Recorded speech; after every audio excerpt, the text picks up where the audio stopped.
My name is Lydia Moss and I am the owner and operator of A Bit More Hip, a women's plus-size clothing store on 33rd Street in Saskatoon. I decided to open my store mostly because there was a lack of selection in the larger sizes for women's clothing. I was going to the States and buying clothing, and I'd come back and women would be like, "Oh, I love that, where did you get it?" You know, and I had a history in women's retail. I love fashion.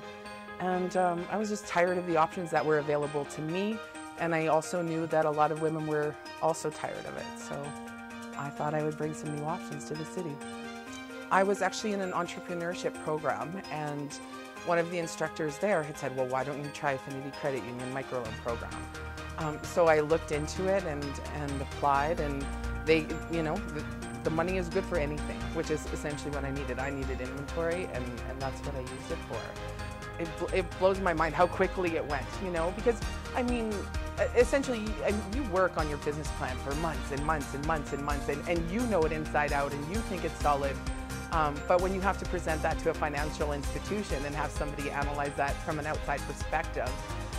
But I turned in my business plan, I went in, met with one of the officers, and within, I think, a week it was done. It was amazing. Although it was a business transaction, it didn't feel like that. They sat down with me, they were excited about my business plan, they were asking questions, and you know, it was sort of, you have faith in your own abilities, but then to be able to get that energy and feedback from somebody else, you know, and someone you don't even know is also excited about the concept, then, you know, it's just another form of reassurance. So for me, the next move is to go online and really expand my market that way. And then eventually I want my own clothing line. That's the big goal.